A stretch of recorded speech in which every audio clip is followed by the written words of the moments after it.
Korupsi, sebuah kata yang tidak asing lagi di telinga kita. Tapi, apa kalian tahu? Apa itu korupsi? Memiskinkan, membunuh, kotor, egois, rakus.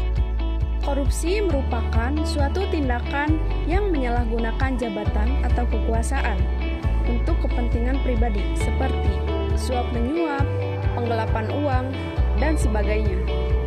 Korupsi juga melibatkan diri sendiri dan juga banyak pihak, dan bisa dilakukan oleh siapa saja, dari anak kecil hingga orang dewasa, dari orang yang tidak sekolah sampai orang yang memiliki gelar sangat panjang.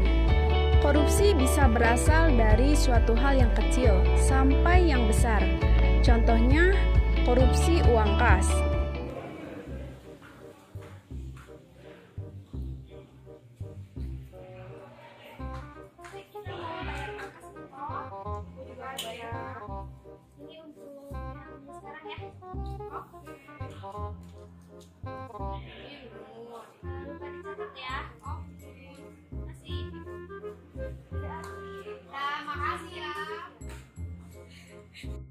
Wah, banyak banget nih duit.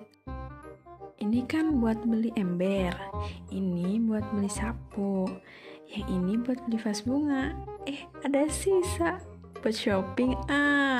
Lumayan.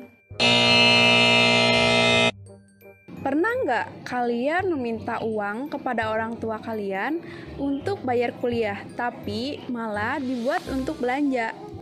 Kamu udah bayaran praktikum? Praktikum apa? Itu loh, praktikum biologi. Emang bayarannya berapa? 500.000. Ya udah deh, nanti aku minta mama buat transfer. Ya udah, buruan telepon. Iya deh. Uang praktikum kan cuma 500. Aku kan pengen shopping, nanti minta ke mamanya 1 juta deh. Aku sekarang nelpon mama dulu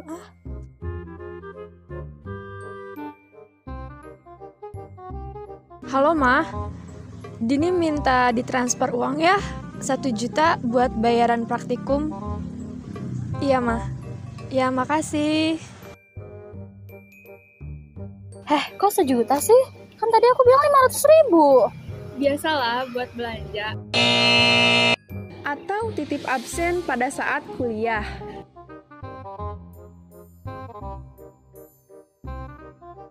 Nur. Ya, kamu mau ke kelas? Ya, kenapa? Aku boleh nitip absen nggak? Emang kamu mau kemana? Aku kayaknya mau ngopi-ngopi dulu deh.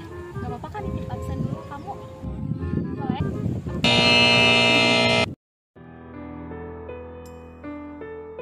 Tindakan korupsi memiliki dampak yang sangat merugikan bagi negara di segala bidang yang ada, yaitu seperti di bidang ekonomi, bidang politik, bidang pendidikan, dan lain-lain. Dampak korupsi di bidang hukum yaitu yang pertama, peraturan perundang-undangan yang tidak efektif, dan yang kedua yaitu kurang rasa kepercayaan masyarakat terhadap negara. Dampak korupsi di bidang pemerintahan yaitu yang pertama, birokrasi yang tidak efisien, yang kedua yaitu etika sosial yang mati, dan yang ketiga yaitu hilangnya fungsi pemerintahan. Dampak korupsi di bidang ekonomi yang pertama yaitu penurunan produktivitas, yang kedua meningkatkan kemiskinan, yang ketiga yaitu meningkatkan utang negara. Dampak korupsi di bidang politik, yang pertama, pemimpin koruptor, yang kedua, publik tidak lagi percaya demokrasi, yang ketiga, menguatkannya plutokrasi. Dampak korupsi di bidang pertahanan dan keamanan. Yang pertama, ada kerawanan pertahanan dan keamanan. Yang kedua, garis batas negara yang lemah. Dan yang ketiga, ada kekerasan dalam masyarakat. Dampak korupsi di bidang lingkungan. Yang pertama, ada kualitas lingkungan rendah. Yang kedua, kualitas hidup yang menurun. Salah satu upaya pemberantasan korupsi dapat dimulai dari diri kita sendiri, yaitu dengan cara selalu berbuat jujur dan belajar untuk menghargai hak-hak orang lain. Selain itu juga ada 3 strategi yang dapat kita lakukan untuk upaya pemberantasan korupsi. Yang pertama yaitu strategi represif, yaitu melalui pengaduan masyarakat dengan cara melaporkan perbuatan yang terindikasi kasus korupsi. Yang kedua yaitu strategi perbaikan sistem. Kita dapat memantau pelayanan publik agar menjadi lebih transparan. Selain itu juga kita dapat membangun manajemen anti korupsi di lingkungan masyarakat masing-masing. Yang ketiga yaitu strategi edukasi dan kampanye. Edukasi dan kampanye merupakan hal yang sangat penting sebagai bagian dari pencegahan dan pemberantasan korupsi. Dengan demikian, seluruh masyarakat Indonesia dapat turut serta membantu dalam upaya memberantas korupsi. Nah, kita dapat memilih peran dalam strategi edukasi dan kampanye dengan cara menyesuaikan dengan bakat dan minat yang kita miliki. Contohnya, yaitu kita dapat menuliskan lagu-lagu anti korupsi. Selain itu, kita juga dapat menulis cerpen atau puisi anti korupsi. Upaya pemberantasan korupsi.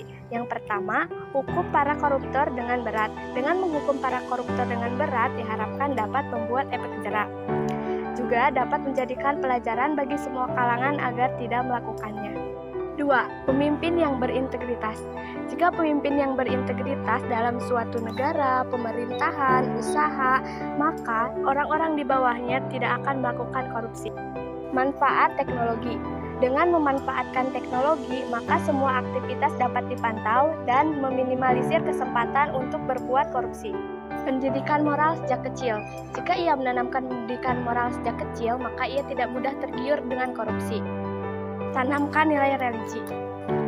Pada dasarnya, setiap agama tidak mengajarkan perbuatan tercela. Jika orang-orang yang beriman biasanya tidak melakukan tindak korupsi. Membangun supremasi hukum yang kuat. Membangun supremasi hukum yang kuat adalah dengan memperlakukan hukum secara adil dan tidak pilih kasih, sehingga tidak ada orang yang kebal dengan hukum. Menutup celah internasional. Banyak koruptor yang melakukan pencucian uang ke luar negeri, maka dengan menutup celah internasional diharapkan dapat melacak para koruptor. Mari sama-sama Mantapkan hati. Untuk tidak pernah ikut-ikutan mencuri. Sama-sama tekadkan kita anti korupsi. Muda beraksi, anti korupsi.